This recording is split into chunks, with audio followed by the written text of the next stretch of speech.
जगज्योति बसवेश्वर महाराज की, जगन्माता अक्का महादेवी माता की, जगतगुरु सिद्धारूढ़ स्वामी महाराज की, सकल साधु संत महाराज, जय मंगलम जय नमः.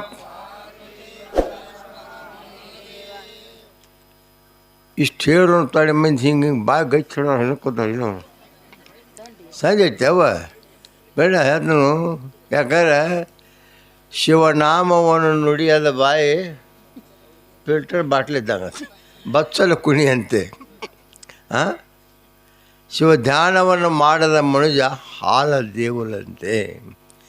ಅದಕ್ಕೆ ಶಿವನಾಮವನ್ನು ನುಡಿಬೇಕು. ನಮ್ಮ ಜೋರನ್ ಜೈ ಮಂಗಲಂ ಜೈ ನಮಃ. जगन्माते दानम्मा माता की जय. ये ठेड़ गप कुतार महाराज की गप कुतार शुरू एले. हर ओम तत्सत् परब्रह्मणे नमः. ओम श्री गुरु कालसिद्धेश्वराय नमः. ओम श्री गुरु शंभुलिंगाय नमः. ओम शिवाय नमः. ಮಹಾನ್ ತಪಸ್ವಿಗಳು, ಶಟಸ್ಥಲ ಚಕ್ರವರ್ತಿಗಳು ಹಾಗೂ ನಮ್ಮೆಲ್ಲರ ಆತ್ಮವಾಗಿರ್ತಕ್ಕಂಥ ಜಗದಾದಿ ಜಗದ್ಗುರು ಶ್ರೀ ಕಾಡಸಿದ್ದೇಶ್ವರ, ಜಗದ್ಗುರು ಸಿದ್ಧಾರೂಢರ ಹಾಗೂ ವಿಶ್ವಗುರು ಅನ್ನಬಸವಣ್ಣವರ ಪವಿತ್ರ ಪಾದಾರವಿಂದಗಳಿಗೆ ನನ್ನ ಹೃತ್ಪೂರ್ವಕ ದೀರ್ಘದಂಡ ನಮಸ್ಕಾರ ಸಲ್ಲಿಸುತ್ತಾ, ತತ್ಸ್ವರೂಪರೇ ಆಗಿರ್ತಕ್ಕಂಥ ನನ್ನ ಸದ್ಗುರುಗಳು ಅನಂತ ದೀರ್ಘದಂಡ ನಮಸ್ಕಾರ ಸಲ್ಲಿಸಿ, ಅವತ್ತು 16ನೇ ವರ್ಷದ ಸತ್ಸಂಗ ಸಮ್ಮೇಳನದ ಹಾಗೂ ಮಹತೋಷಿ ಅವರ 50ನೇ ವರ್ಷದ ಕಾರ್ಯಕ್ರಮದ ನಿಮಿತ್ತವಾಗಿ ಹಮ್ಮಿಕೊಂಡಂಥ ಈ ಸತ್ಸಂಗದ ದಿವ್ಯ ಅಧ್ಯಕ್ಷ ಸ್ಥಾನವನ್ನು ವಹಿಸಿದಂಥ ಪರಮಪೂಜ್ಯ ಶ್ರೋತ್ರಿಯ ಬ್ರಹ್ಮನಿಷ್ಠ ಸದ್ಗುರುಗಳು, ಪ್ರಕರಣ ಪ್ರವೀಣರು, ವಯೋವರ್ಧರು, ತಪೋವರ್ಧರು, ಪರಮ ಶಾಂತಮೂರ್ತಿಗಳಿರ್ತಕ್ಕಂಥ ಪರಮಪೂಜ್ಯ ಭೀಮಾನಂದ ಮಹಾಸ್ವಾಮಿಗಳ ಪವಿತ್ರ ಪಾದಾರಗಳಂತ ದೀರ್ಘದಂಡ ನಮಸ್ಕಾರ ಸಲ್ಲಿಸಿ, ಅದೇ ಪ್ರಕಾರ ಪರಮಪೂಜ್ಯ ಶ್ರೋತ್ರಿಯ ಬ್ರಹ್ಮನಿಷ್ಠ ಸದ್ಗುರು ಕೃಷ್ಣಾವಧೂತರ ಪವಿತ್ರ ಪಾದಗಳಂತ ದೀರ್ಘದಂಡ ನಮಸ್ಕಾರ ಸಲ್ಲಿಸಿ, ನಮ್ಮ ಮಾತೋಶ್ರೀ ಅಕ್ಕ ಮಹಾದೇವರಿಗೂ ಅನಂತ ದೀರ್ಘದಂಡ ನಮಸ್ಕಾರ ಸಲ್ಲಿಸಿ, ಯಾವ ಈ ನೆಲ ಇಲ್ಲಿ ನೀವು 16 ವರ್ಷ ಹಿಂದೆ ಬರ್ತಿದ್ರಲ್ವ, ಇಲ್ಲಿ ಬರ್ತಿದ್ರಿ ಇಲ್ಲ, ಎದಕ್ಕೆ ಬರ್ತಿದ್ರಿ?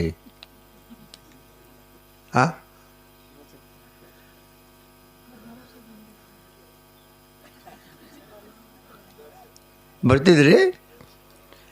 ಯಾವ ಮಲ ವಿಸರ್ಜನೆ ಕೇಂದ್ರವಾಗಿರ್ತಕ್ಕಂಥ ಈ ಜಾಗ ಯಾರ ಪಾದ ಸ್ಪರ್ಶದಿಂದ ಪಾವನಾತೋ ಅಂತ ಕೇಳಿ ನಮ್ಮ ಜಗನ್ಮಾತೆ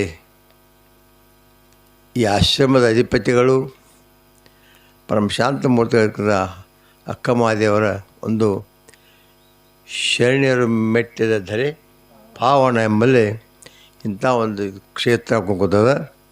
ಅಂಥ ಮಾತೋಶ್ರೀ ಅವರ ಪವಿತ್ರ ಪಾದಗಳು ಅನಂತ ದೀರ್ಘದಂಡ ನಮಸ್ಕಾರ ಸಲ್ಲಿಸಿ, ಇನ್ನು ಅವರಿವರೆನ್ನದೇ ವೇದಿಕೆ ಮೇಲೆ ಆಸೀನರಾಗಿರ್ತಕ್ಕಂಥ ಎಲ್ಲ ಮಾತೋಶ್ರೀ ಅವರಿಗೂ ಪೂಜ್ಯರಿಗೂ ಅನಂತ ನಮಸ್ಕಾರ ಸಲ್ಲಿಸುತ್ತಾ, ಅದು ಅಲ್ಲದೆ ಯಾವ ಗೌರಿ, ಭಾಗ್ಯಲಕ್ಷ್ಮಿ, ಮತ್ತಾದ್ರೆ ಸೌಭಾಗ್ಯಲಕ್ಷ್ಮಿ ಇಂಥ ಪಾವನ ಚರಿತ್ರೆಗಳನ್ನ ಬಿಟ್ಟು ನೀವು ಇಲ್ಲಿ ಬಂದು ಕೂತಿದ್ದೀರ, ನಿಮ್ಮ ಪಾದಕ್ಕೆ ಅನಂತ ದೀರ್ಘದಂಡ ನಮಸ್ಕಾರ ಸಲ್ಲಿಸುತ್ತಾ ಪ್ರಸ್ತುತ ಕಾರ್ಯಕ್ರಮಕ್ಕೆ ಪ್ರವೇಶಗೋಣ. ಅಂತೂ ವಿಶ್ವಗುರು ಅನ್ನಬಸವಣ್ಣನವರ ಸಮಕಾಲೀನದಲ್ಲಿ ಬಸವಣ್ಣ ಮಾಡಿದಂಥ ಕೆಲಸವನ್ನು ನನಗನ್ಸಿಮಟ್ಟು ಜಗತ್ತಿನಲ್ಲಿ ಯಾವ ಮಹಾತ್ಮರು ಮಾಡಿಲ್ಲ. ಯಾಕಂದ್ರೆ ಉಣಲು ಕಲಿಸಿದ ಬಸವಣ್ಣ, ಉಡಲು ಕಲಿಸಿದ ಬಸವಣ್ಣ, ನುಡಿಯ ಕಲಿಸಿದ ಬಸವಣ್ಣ, ನಡೆಯ ಕಲಿಸಿದ ಬಸವಣ್ಣ, ಎಲ್ಲವನ್ನ ಮೊದಲು ಕಲಿಸೋರು ಬಸವಣ್ಣವರು. ಅದು ಅಲ್ಲ, ದುಡಿಯಲು ಕಲಿಸಿದ ಬಸವಣ್ಣ. ಅಂಥ ವಿಶ್ವಗುರು ಅನ್ನಬಸವಣ್ಣನವರ ಒಂದು ಸನ್ನಿಧಾನದಲ್ಲಿ ಶೂನ್ಯ ಸಂಪಾದನಾ ಪೀಠದ ಅಧ್ಯಕ್ಷರಾಗಿರ್ತಕ್ಕಂಥ ಅಲ್ಲಮಾಪ್ರಭುಗಳು ಒಂದು ವಚನವನ್ನು ಆಧಾರಪಟ್ಕೊಂಡು ಇವತ್ತು ಚಿಂತನೆ ಮಾಡಿದ್ದಾರೆ. ಭಾಳ ಸುಂದರವಾದ ಚಿಂತನ. ಒಂದು ಕಡೆ ಹೇಳೋರು, ವಚನ ಸಾಹಿತ್ಯ ಅಂತಂದರೆ ಉಪನಿಷತ್ತುಗಳಲ್ಲಿ ಏನು ಸಿಗೋದಿಲ್ಲೋ ಅದಿಲ್ಲಿ ವಚನ ಸಾಹಿತ್ಯ ಸಿಗ್ತಿದ್ದರು. ವಚನ ಸಾಹಿತ್ಯ ಕನ್ನಡದ ಉಪನಿಷತ್ತುಗಳು. ಇದ್ರೆ ಅವ್ರದ್ದೊಂದು ಸಿಸ್ಟಮ್, ಬರೆಯೋದೊಂದು ಸಿಸ್ಟಮ್ ಏನಂದ್ರೆ ಮೊದಲು 3-4 ದೃಷ್ಟಾಂತ ಕೊಡ್ತಾರೆ, ಕಡೆಗೆ ಸಿದ್ಧಾಂತ. ಏನಪ್ಪ ಅಂದ್ರೆ ಅರಿದು ಗುಹೇಶ್ವರ ಶರಣರ ಜರಿದಡೆ ಆರೇನು ಮಾಡುವರು, ಇದು ಸಿದ್ಧಾಂತ. ಇದಕ್ಕೆ ಸಂಬಂಧಪಟ್ಟ ದೃಷ್ಟಾಂತ ಏನಪ್ಪ ಅಂತ ಕೇಳಿದ್ರೆ, ಆನೆಯನ್ನು ಜರಿದು ಕೋಣವನ್ನೇರಿದರೆ ಏನು ಮಾಡುವುದು. ಭಗವಂತ ನಮ್ಮ ಪೂರ್ವಜರು ಮಾಡಿದ ಪುಣ್ಯದ ಫಲದಿಂದ ಒಂದು ಆನೆ ಕಟ್ಟು ವ್ಯವಸ್ಥೆ ನಮ್ಗೆ ಕೊಟ್ಟಿದ್ದಾನು. ಆನೆ ಅಂದರೆ ದೊಡ್ಡದು, ಕ್ವಾಣಪ್ಪ ಅಂತಂದ್ರೆ ಅದು ದೊಡ್ಡದೇ ಇರ್ತೈತಿ, ಕರೆ ಅದರಷ್ಟು ಪವಿತ್ರತೆ ಅದಕ್ಕೆ ಇಲ್ಲ. ಆನೆ ಏರಂತೇಳಿ ಕೊಟ್ರೆ ನಿಮ್ಮ ಕ್ವಾಣ ಏರು ಊರಾಗ ತಿರುಗಾಡ್ತಾರಂತ ಅಂದ ಬಳಿಕ ಯಾರು ಮಾಡಬಿಡ್ತೀವಿ, ಹೌದಲ್ರಿ? ನಿಮಗೆಲ್ಲ ಕೆಟ್ಟ ಅನಿಸ್ತೈತಿ, ನಮಗೆಲ್ಲ ಕ್ವಾಣ ಇರೋದು ಅಂತೇಳಿ. ಇಲ್ಲಿ ಕ್ವಾಣ ಅಂದರೆ ಅಜ್ಞಾನ, ಆನೆ ಅಂದರೆ ದೊಡ್ಡದು ಅರಿವು, ಜ್ಞಾನ ಪಡ್ಕೊಂಡು ಮಾನವ ಜನ್ಮವನ್ನು ಪಾವನ ಮಾಡ್ಕೊಳ್ಪ ಅಂತೇಳಿ ಮನುಷ್ಯ ಜನ್ಮ ಕೊಟ್ಟಾನ ಭಗವಂತ. ಅದನ್ನು ಬಿಟ್ಟು ನಾ ಅಜ್ಞಾನಕ್ಕೊಳಗಾಗಿ ಮಾಡಬಾರ್ದು ಹೀನ ಕಾರ್ಯಗಳನ್ನ ಮಾಡಿದ್ರೆ ಮಾಡಬಾರ್ದು ಕಾರ್ಯ ಮಾಡೋದೈತಿ, ಹೌದಪ್ಪ? ಕುಡಿದ್ರೆ ಏನು ಆಗೋದೈತಿ, ನಿನ್ನ ಮಿನ್ನ ಹಾಳಾಗೋದೈತಿ, ಹೌದಲ್ಲ? ಆಮೇಲೆ ಕಸ್ತೂರಿಯ ಜರಿದು ಕೆಸರು ಪೂಜಿಸಿದರೆ, ಕಸ್ತೂರಿ ಅಂದರೆ ಸುವಾಸನೆ, ವಾಸನೆಗಳು ಭಾಳ ನಮ್ಮನೆ ವಾಸನೆ, ದುರ್ವಾಸನೆ, ಸುವಾಸನೆ. ಲೌಕಿಕ ಪರವಾಗಿ ಚಿಂತನೆ ಮಾಡೋದು ದುರ್ವಾಸನೆ, ಪರಮಾತ್ಮರ ಬಗ್ಗೆ ಚಿಂತನೆ ಮಾಡೋದು ಸುವಾಸನೆ. ನಮ್ಮಲ್ಲಿ ವಾಸನೆಗಳು ಎಂಥವಿರ್ಬೇಕಪ್ಪ ಅಂತಂದ್ರೆ, ಸದ್ಗುರು ಸನ್ನಿಧಿಗೆ ಹೋಗಬೇಕು, ಲಿಂಗ ದೀಕ್ಷೆಯನ್ನು ಪಡ್ಕೋಬೇಕು, ಅವ್ರ ಅಮೃತವಾಣಿಯನ್ನು ಕೇಳಿ ನಮ್ಮ ಜನ್ಮವನ್ನು ಪಾವನ ಮಾಡ್ಕೋಬೇಕು ಅಂತ ಹಿಂಗೆ ಯಾರಿಗೆ ಇಚ್ಛೆ ಆಕತ್ತಿ ಅದ ಸುವಾಸನೆ. ಅದನ್ನೇ ಮಾಡ್ತೀವಿ ಬಿಡೋ, ಹೋಗೋಣ ಬಾ, ನೀವೊಂದು ಪೆಗ್ ಕುಡಿ, ನಾನೊಂದು ಪೆಗ್ ಕುಡಿತಾನಂದ್ರೆ ಇದಂತದ್ರಿ ದುರ್ವಾಸನೆ, ಹೌದ್ರಿ? ಕುಡಿಯೋದ್ರೆ ಭಾಳ ಕೆಟ್ಟ ನಿಮ್ಮ ಹೋದ್ರೆ. ಒಬ್ಬ ಒಂದು ತಿಂಬಿದ್ದ ಬರಕತ್ತಿದ್ದ ಅವನ ಜೊತೆಗೆ, ಅವ್ನು ಕೆಮ್ಮಕ್ಕತ್ತದ. ಈ ಕೆಮ್ಮು ಕಡಿಮೆ ಆಗಿಲ್ಲ ರನ್ನಿಂದ ಅಂತ ತಾವು ಆಗಿಲ್ಲ. ಹಿಂಗೆ ಮಾಡು, ದಿನ ಒಂದಿಟ್ಟು ಕಪ್ ಬ್ಯಾಂಡಿ ಕುಡಿಯೋಕೆ ಚಾಲು ಮಾಡು, ಕೆಮ್ಮು ಕಡಿಮೆ ಆಕೈತಿ ಅಂತ ತಾವು. ಆಮೇಲೆ ಕೆಮ್ಮದ ಪ್ರಾಣಿ ಅಲ್ಲೋ ಮಾರಾಯ, ಮಿರಜ್ದಾಗಿನ ಡಾಕ್ಟ್ರುಗಳೆಲ್ಲ ಮುಗಿದು, ಬೆಳಗಾವಿ ಕೇಳಿ ಎಲ್ಲ ಮುಗೀತು, ಜಗತ್ತಿನ ಡಾಕ್ಟ್ರ್ ಎಲ್ಲ ಮುಗಿದು ತೋರಿಸ್ರೂ ಹೋಗಿಲ್ಲ ಕೆಮ್ಮ. ಇವನು ಬಾಂಡೆ ಕುಡಿದ್ರೆ ಹೆಂಗೆ ಹಾಕೈತಿಪ್ಪ ಅತ್ತಿವನು, ನೀವು ಹುಚ್ಚಿದ್ಯ ನಾವು. ಅಲ್ಪ ನಾ ಇದನ್ನು ಕುಡಿಯಾಕೆ ಹತ್ತಿದಾಗಿಂದ ನನ್ನ ಹೊಲ ಹೋಗೈತಿ, ನಾನು ಯಾಂತಿ ಬಿಟ್ಟು ಹೋಗ್ಯಾಳ, ನನ್ನ ಮಕ್ಕಳು ನಾನು ಬಿಟ್ಟು ಹೋಗ್ಯಾವ, ಊರಾಗಿನ ಮಂದಿ ಎಲ್ಲ ನಾನು ಬಿಟ್ಟು ಹೋಗ್ಯಾರು, ಇನ್ನು ಕೆಂಪು ಬಿಟ್ಟು ಹೋಗುದ್ರ ಕೊಡಿ ಅಂತ ತಪ್ಪೇನು ಇಲ್ಲಿ ಅವನು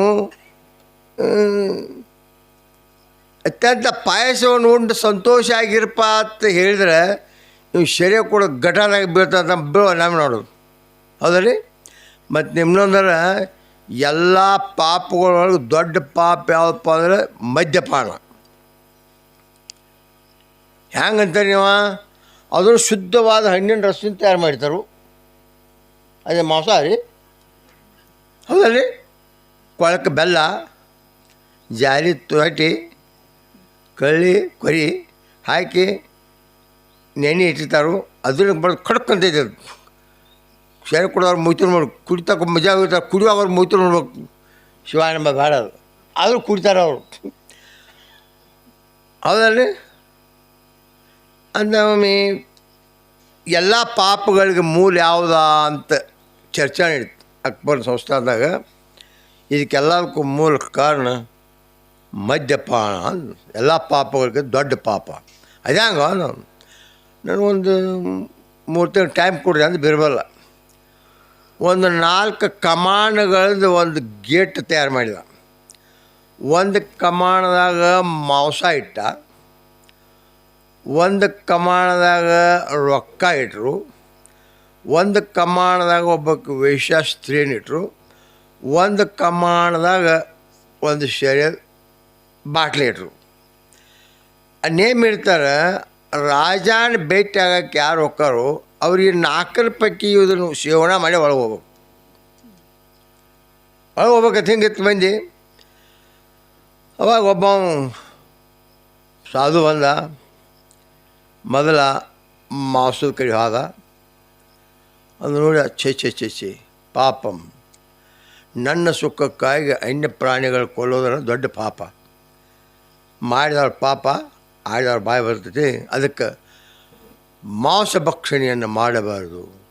ಯಾಕಂದ್ರೆ ನೀವು ಯಾವ ಪ್ರಾಣಿ ತಿಂದಿರ್ತೈತಲ್ಲ ಅದ್ರ ಕರ್ಮ ನೀವು ಅನುಭವಿಸ್ಬೇಕಾಕತಿ ತಿಂತಿಲ್ಲ.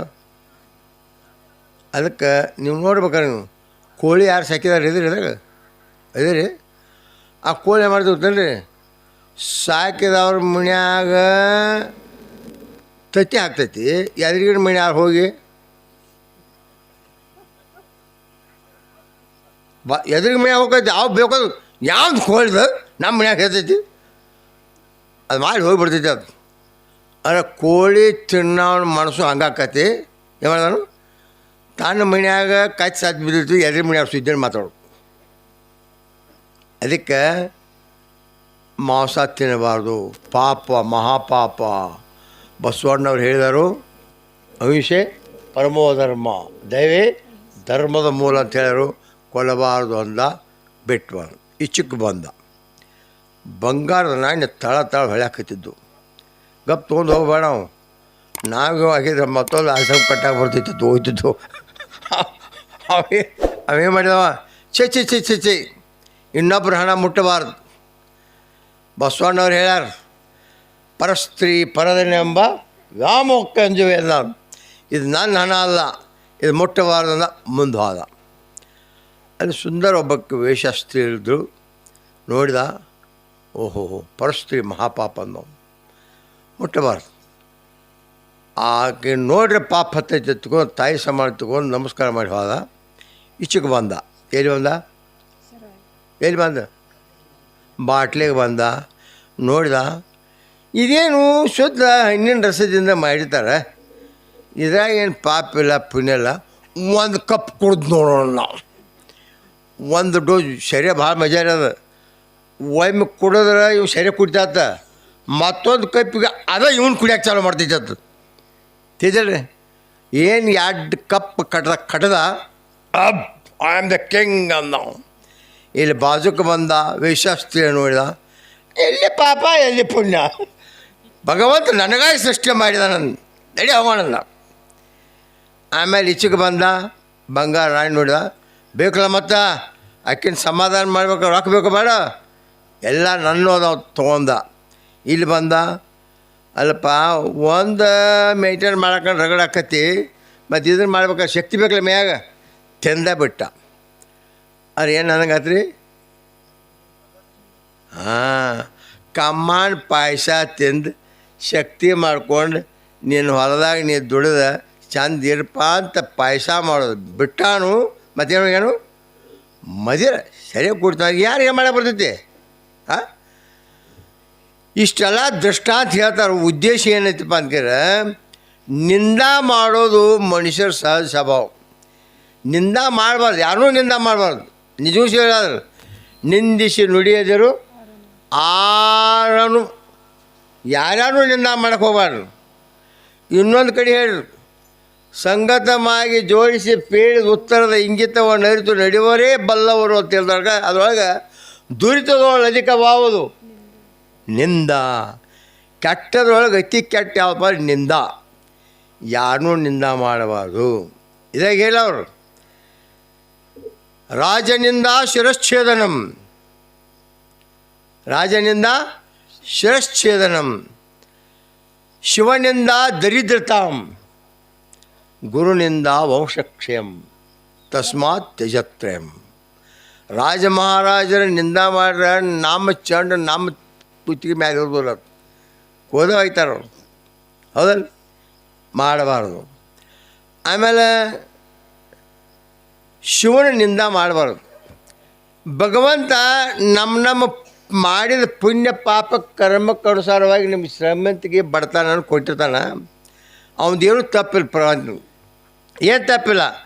ನಾವೇನು ಮಾಡ್ತೀವಿ, ನಮ್ಮ ಬಡತನ ನಮ್ಮ ಕಷ್ಟಗಳನ್ನು ತಡೆಯೋಣಾಗ್ಲಾರ್ಕ ಆ ದೇವ್ರಿಗೆ ಬುದ್ಧಿ ಐತಿ, ಅದು ಬೇಯ್ತವಿಲ್ಲ, ಭಾಳ ಚಂದ ಬೇಯ್ತಿರ್ತ, ಅದನ್ನೆಲ್ಲ ಬೇಯ್ತು ತೋರಿಸೋದಿಲ್ಲ ತಿದ್ದಲ್ಲ. ಶಿವನಿಂದ ದೇವರನಿಂದ ಮಾಡಬಾರ್ದು. ಅಕ್ಕ ಮೇಲೆ ಒಂದು ಕಡೆ ಹೇಳು, ನಾನು ನೋಡಿದ್ರೆ ಶುದ್ಧ ಶರಣರ ಮನ್ಯಾಗ ಹುಟ್ಟಿದ್ದಾನೆ, ಕೌಶಿಕ ಮಹಾರಾಜ ನನ್ನ ಮ್ಯಾಲೆ ಮೋಹ ಮಾಡ್ಯಾನು, ನನ್ನ ಸಲುವಾಗಿ ನಮ್ಮ ಅವ್ವ ಅಪ್ಪನ ಓದು ಜೇಲಾಗಿಟ್ಟಾನು, ಈ ಕಷ್ಟ ನನಗೆ ಯಾಕೆ ಬತ್ತು ವಿಚಾರ ಮಾಡಿ ಅಂದರು. ಹಿಂದಿನ ಜನ್ಮದಲ್ಲಿ ಲಿಂಗವ ಮರೆದನಾಗಿ, ಹಿಂದಿನ ಸಿರಿಯಲ್ಲಿ ಜಂಗಮವ ಜರಿದನಾಗಿ, ಎನಗೀ ಘೋರ ಸಂಸಾರ ಗಂಟು ಬಿದ್ದಿದ್ದು ಕಾಣ ಚನ್ನ ಮಲ್ಲಿಕಾರ್ಜುನ. ಇವತ್ತು ನಮಗೇನಾರು ಬಡತನ ಬಂದಿರ್ತಾರೆ, ಇವತ್ತು ನಮಗೆ ಜೀವನದ ಕಷ್ಟವನ್ನು ಅನುಭವಿಸಕತ್ತಿದ್ದೇವೆ ಅಂದರೆ ನಮ್ಗೆ ಯಾರು ಮಾಟನೂ ಮಾಡಿಲ್ಲ ಮಂತ್ರನೂ ಮಾಡಿಲ್ಲರಿ, ನಾವು ಮಾಡಿದ ಕರ್ಮದಿಂದ ಕಷ್ಟ ಬರಕೈತಿ. ಆ ಕಷ್ಟ ಕರ್ಮ ನಿವೃತ್ತಿ ಆಗ್ಬೇಕಾದ್ರೆ ನೀವೇನು ಮಾಡಬೇಕು ಅಂತ ಕೇಳಿ ಮಹಾತ್ಮರನ್ನು ಸೇವಾ ಮಾಡಬೇಕು, ಅವರನ್ನು ಹೇಳಿದ್ದನ್ನು ಕೇಳಿ ಭಕ್ತಿಯಿಂದ ಕೇಳಬೇಕು. ಅದನ್ನು ಬಿಟ್ಟು ಏನು ಮಾಡು, ಅರಿದು ಗೋಶ್ವರ ಶರಣರ ಜರಿದಡೆ ಆರೇನು ಮಾಡೋರು ಇಷ್ಟೆಲ್ಲ ಗೊತ್ತೈತಿ. ನಿಂದಾದೊಳಗೆ ಮಹಾತ್ಮನ ನಾವು, ಅದಕ್ಕೆ ಬಸವಣ್ಣವ್ರು ಹೇಳಿ, ಶಿವಯೋಗಿಗೆ ಇಬ್ಬರು ಬಂಧುಗಳು, ನಿಂದಿಸುವವನೊಬ್ಬನು ವಂದಿಸುವವನೊಬ್ಬನು, ವಂದಿಸುವವನು ಶಿವಯೋಗ ಪುಣ್ಯವನು, ನಿಂದಿಸುವವನು ಶಿವಯೋಗ ಪಾಪವನು, ಶಿವಯೋಗಿ ನಿತ್ಯ ಮುಕ್ತ ಕೂಡಲು ಸಂಗಮದೇವಾ. ಅಂದರೆ ಯಾರು ಮಹಾತ್ಮರನ್ನು ನಿಂದ ಮಾಡ್ತಾರೋ ಮಹಾತ್ಮರ ಪಾಪ ನಿಂದ ಮಾಡಿದವ್ರಿಗೆ ಬರ್ತೈತತ್ತ. ನೀವು ಹೇಳ್ತಾರಲ್ಲ, ಮಾಡಿದವ್ರ ಪಾಪ ಮತ್ತು ಅವ್ರ ಕರ್ಮ ಓಡಿಸ್ತಿದ್ದಾರೆ.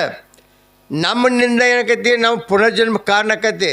ಮಹಾತ್ಮದ ಏನಕ್ಕೈತಾರೆ, ಅವ್ರನ್ನ ಯಾರು ಭಕ್ತಿಯಿಂದ ಪೂಜಾ ಮಾಡ್ತಾರೋ, ಅವ್ರು ಯಾರು ಭಕ್ತಿಯಿಂದ ಅವ್ರ ಸೇವಾ ಮಾಡ್ತಾರೋ ಮಹಾತ್ಮರ ಪುಣ್ಯ ಅವ್ರಿಗೆ ಹೋಗ್ತೈತಿ. ಮತ್ತು ಮಹಾತ್ಮರನ್ನ ಯಾರು ನಿಂದ ಮಾಡ್ತಾರೋ ಅವರ ಪಾಪ ಅವ್ರಿಗೆ ಹೋಗ್ತೈತಿ. ಅದಕ್ಕೆ ಇಲ್ಲಿ ಇಷ್ಟೆಲ್ಲ ಗುರ್ತಿದ್ದು, ಇಷ್ಟು ಸತ್ಸಂಗ ಮಾಡು, 16 ವರ್ಷ ಪಸ್ಕ ಸತ್ಸಂಗ ಮಾಡು, ಅನೇಕೆಲ್ಲ ಮಾಡಿಕೇಸಿ ನೀವೇನು ನಾವು ಮತ್ತೆ ಮಹಾತ್ಮರನ್ನು ನಿಂದ ಮಾಡಕ್ಕೆ ಹೋದವ್ರ, ಹೌದಲ್ಲ, ತಪ್ಪಾಕತ್ತಿಲ್ಲ. ಅದಕ್ಕೆ ನಿಂದ ಮಾಡಬಾರ್ದು. ಒಂದು ಸಣ್ಣ ದೃಷ್ಟ ಅಂತೇಳಿ ಮುಗಿಸ್ತೀನಿ. ಒಬ್ಬ ರಾಜನ ಮನೆಗೆ ಒಬ್ಬ ಭಿಕ್ಷೆ ಬೇಡ ಬಂದಿದ್ದ. ಏನು ಮಾಡಕ್ಕೆ ಬಂದಿರಿ, ಭವತಿ ಭಿಕ್ಷಾಂದೇಹಿ ಅನ್ನೋ. ಅವ್ರು ರಾಜ ನೋಡು, ನಿನಗೆ ತೊಂಡಾಗೈತಿ, ನೀವು ಅಂತಿರ್ಬೇಕು, ತಿಳ್ಕೊತಾವ್ರು. ಏನಪ್ಪ ಒಬ್ಬನಿಗಿಂತ ಒಬ್ಬ ಹೊಯ್ಟು ದೊಡ್ಡದೈತಿ, ಮೈಟಾದ್ರೆ ಇದು ದಾಡಿ ಆಗೈತೆ ಅನ್ಬೇಕು. ನೀವು ನಮಗೇನು ಹಾಗೆ ಪ್ರಶ್ನೆ ಅಲ್ಲ, ನಮ್ಗೆ ಹಿಂಗ್ಯಾಕೆ ಮಾಡ್ತಾರಪ್ಪ ಅಂತಂದ್ರೆ ವ್ಯವಹಾರ ಹೇಳ್ತಾರು.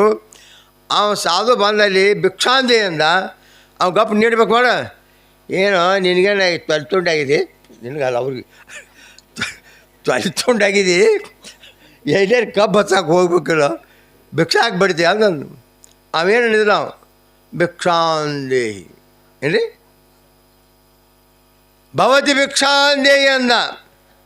ರಾಜ ಗಪ್ಪರಿರ್ಬೇಕಾಗಿತ್ತಲ್ಲ, ಸಿಟ್ಟಿಗೆ ಅದು ಬಂದು ಏನು ಮಾಡಿದಾರೆ, ಆ ಕುದುರೆ ಲಜ್ಜೆ ತಂದು ಹಾಕಿದವು. ಯಾರಿಗೆ? ಸಾಧು ಮಹಾರಾಜ ಅವಾಗೇನು ಅವಾಗ ಮಣ್ಣು ಅಟ್ಟ ಹೊಣ್ಣು ಅಟ್ಟ. ಅವೇನು ಮಾಡಿದವ, ಅದನ್ನು ರಾಜನ ಹುದುರ ತಿಂದುಬಿಟ್ಟ. ಹೋದವ ಮುಂದೇನಾತಾರ, ಮರುದಿವ್ಸ ರಾಜ ಏನು ತಿನ್ನಕ್ಕೆ ಹೋದ್ರು ಎಲ್ಲ ಹಂಗೆ ಹತ್ತಾಕೈತದ. ಬರೀ ಲಜ್ಜೆನ ಸಪ್ಪರ್ ಚಂದ ನೋಡಿ, ಸಪ್ಪರ್ ಚಂದ ಹಂಗೆ ಕಾಣುವ ಆತ, ಕುದುರೆ ಲಜ್ಜೆ ಹಂಗೆ ಕಾಣಕೈತಿ. ಬಾಯಾಗ ಪೇಡಿ ಹಾಕಿರ ಕುದುರೆ ಲಜ್ಜೆ ಹಂಗೆ ಹತ್ತಾಕೈತಿ. ಒಟ್ಟು ರಾಜಾಗ ಏನು ತಿನ್ನೋಕ್ಕಾಗಲಾರ್ಕ ಸ್ವರಿಗೆ ಸಾಯಕ. ಅವಾಗ ಆಸ್ಥಾನ ಪಂಡಿತನ ಕರೆಸಿ ನನಗೆ ಹಿಂಗೆ ಆಗದೈತಿ ಯಾಕ ಅಂತ ಕೇಳಿದಾಗ ಅವಾಗ ಪಂಡಿತರು ಶಾಣ್ಯರಿದ್ದರು. ವಿಚಾರ ಮಾಡಿದ, ಮಹಾರಾಜ್ ನೀವು ಯಾರನ್ನಾರೇ ನಿಂದ ಮಾಡಿದ್ರೇನ? ಯಾರು ಮಾಡಿಲ್ಲ, ನೋಡಿ ವಿಚಾರ ಮಾಡಿರಿ ಅಂದ. ಹಾಂ, ಇಂಥ ಒಬ್ಬ ಸನ್ಯಾಸಿ ನಮ್ಮ ಹತ್ಯಾಗ ಬಂದಿದ್ದ. ಅವಾಗ ಅವ ಭಿಕ್ಷಾಂದಿ ಅಂದಾಗ ನಾ ಕುದುರೆ ಲದ್ದೆ ಹಾಕಿನಿ ಅಂದಾಗ ಈ ನಿಂದ ನಿಮಗೇನಾಗತ್ತೈತಿ, ಸಗಣಿ ಲದ್ದೆ ಕುದುರೆ ಲದ್ದೆ ಕಾಳೈತಿ. ಇದು ಹೋಗ್ಬೇಕಾದ್ರೆ ಹೆಂಗೆ ಮಾಡೋದ ಅಂತ ಕೇಳಿದಾಗ ನಿನ್ನ ಮಂದಿ ನಿಂದ ಮಾಡ್ಬೇಕು. ಏನ್ರಿ ಮಂದಿ ರಾಜ ನಿಂದ ಮಾಡ್ಬೇಕು. ಹೆಂಗೆ ಮಾಡಬೇಕು? ರಾಜನೇ ಅವ್ನು ನಿಂದ ಮಾಡೋ ಶಿರಚ್ಛೇದ ನಮ್ಮ. ಅದಕ್ಕೆ ಅವನು ಮಾಡಿದ, ಒಂದು ದೊಡ್ಡ ಗುಡ್ಡದಾಗ ಅರಣ್ಯದಾಗ ಮನೆ ಮಾಡಿ ಅವನು ರಾಜನ ಹೆಂಡತಿ ಮೊದಲ ತೀರ್ಕೊಂಡಿದ್ದಳು. ಒಳ್ಳೆ ವಯಸ್ಸಿಗೆ ಬಂದಂಥ ಮಗಳಿದ್ದಳು. ವರದಕ್ಷಿಣೆ ಕೊಡೋ ಬರ್ತೈತೆ, ಅದು ಮಗಳ ಲಗ್ನ ಮಾಡಿರ್ಕಿಲ್ಲ. ಮತ್ತು ಸೇವಾ ಮಾಡಕ್ಕಂತೇಳಿ ಅಪ್ಪ ಮಗಳ ಇಬ್ಬರು ಏಕಾಂತ ಉಳ್ತಾರು. ಊರಾಗ ಮಂದಿಯೆಲ್ಲ ಮಾತಾಡೋರು, ಏನವ ಮುಪ್ಪಿನ ಕಾಲ ತೆರಿಗೆ ಇಡ್ತಾರೆ ನೋಡೋದು, ಮಗಳ ಜೊತೆ ಕೂತೈತೆ ಗುಡ್ದಾಗ ಹೋಗಿ ಅನ್ನೋಲ್ಲ. ಮಂದಿ ನಿಂದ ಮಾಡಕೈತಿ. ನಿಂದ ಮಾಡಿದಾಗ ಸಗಣಿ ಕೊಟ್ರಿ ಈಟ ಹಾಕೋತ ಬತ್ತು. ಈಟ ಹಾಕೋತ ಬತ್ತೇನು ನೋಡು ಹೋಗವಾತ. ಮತ್ತು ಪಂಡಿತನ ಕರೆಸ್ತಾವ, ಭಾಳ ಕಡಿಮೆ ಆಗೈತಿ, ಒಂದು ಈಟು ಉಳ್ದೈತಿ, ಅಷ್ಟು ನೀವು ತಿಂದ ಮುಗಿಸ್ಬೇಕಂದ. ಏನ್ರಿ ಅದಕ್ಕೆ ನಿಂದ ಮಾಡಿ ಸಗಣಿ ತಿನ್ನೋಕ್ಕಿಂತಲೂ ಮಹಾತ್ಮರ ಪಾದಕ್ಕೆ ನಮಸ್ಕಾರ ಮಾಡಿ ಯಾವ ಸರ್ವ ದುಃಖಗಳನ್ನ ಒತ್ತಿ ಪರಮಾನಂದ ಪ್ರಾಪ್ತಿಯಾಗಿ ಮೋಕ್ಷವನ್ನು ಒಂದಿನ ನಮ್ಮ ಮಾನವ ಜನ್ಮ ಸಾರ್ಥಕ ಮಾಡ್ಕೋಬೇಕು. ನಾವು ಮನುಷ್ಯ ಜನ್ಮ ಅದಕ್ಕೆ ಹುಟ್ಟಿದ್ದೀನಿ, ನೀವು ಮೋಕ್ಷ ಒಂದಾಗ. ಅದಕ್ಕೆ ನರ ಜನ್ಮದಿಂದ ಯಾವುದಳು ಮಿಗಿಲುಂಟೆ. ಮಾನವ ಜನ್ಮ ದೊಡ್ಡದು, ಹುಚ್ಚಪ್ಪಗಳನ್ನ ಹಾಳು ಮಾಡಿಕೊಳ್ಬೇಡ್ರು. ಇದನ್ನು ಇನ್ನೊಬ್ಬರು ನಿಂದ ಮಾಡಿ ನೀವು ಹಾಳಾಗ್ಬೇಕ್ರಿ, ಜನ್ಮ ಹಾಳು ಮಾಡ್ಕೊಳ್ರಿ. ಮಹಾತ್ಮರ ಸೇವೆಯನ್ನು ಮಾಡಿ ಆಪ್ತಾಂಗ ಸ್ಥಾನ ಸದ್ಭಾವದಿಂದ ಸೇವೆ. ನಿಂಗೆ ಸೇವೆ ಮಾಡಾಗಿಲ್ಲ ಗಪ್ಪರಿ ಹೋಗೋಕ್ಕಿಲ್ಲ. ಕಿಗೋನಾಗಿ ಜಾಮಕ್ಕೆ ತೊಗೊಂಡಾಗಿದ್ದಾಳು. ಮತ್ತು ಆಗಿದಪ್ಪ ಮಾಡೋದೇನ ತಿತ್ತಳು. ನಿಮ್ಗೆ ಸೇವಾ ಮಾಡೋ ಹಂಗಿತ್ತು ಮಾಡಿರಿ, ಇಲ್ಲರ ಸುಮ್ಮನೆ ಹೋಗ್ರಿ. ನಿಂದ ಮಾಡಿ ಜೀವನ ಹಾಳು ಮಾಡ್ಕೋಬೇಡ್ರಿ ಅಂತೇಳಿ ಇಲ್ಲಿ ಅಲ್ಲಮಾಪ ಪ್ರಕಾರ ಒಂದು ಸಂದೇಶ ಐತಿ. ಅದಕ್ಕೆ ನೀವೆಲ್ಲರೂ ಕೂಡಿ ಮಹಾತ್ಮರ ನಿಂದೆಯನ್ನು ಮಾಡಿದ ಅವರ ಸೇವೆಯನ್ನು ಮಾಡಿ ನಾವು ನಮ್ಮ ಜನ್ಮವನ್ನು ಪಾವನ ಮಾಡ್ಕೊಳ್ಳೋಣ ಅಂಥೇಳಿ ನಾನು ಎರಡು ವಾಕೂಫ್ ಸೇವೆಯನ್ನು ಪೂಜ್ಯರ ಪಾದಕ್ಕೆ ಅರ್ಪಿಸಿ ಮಂಗಳ ಮಸ್ತು.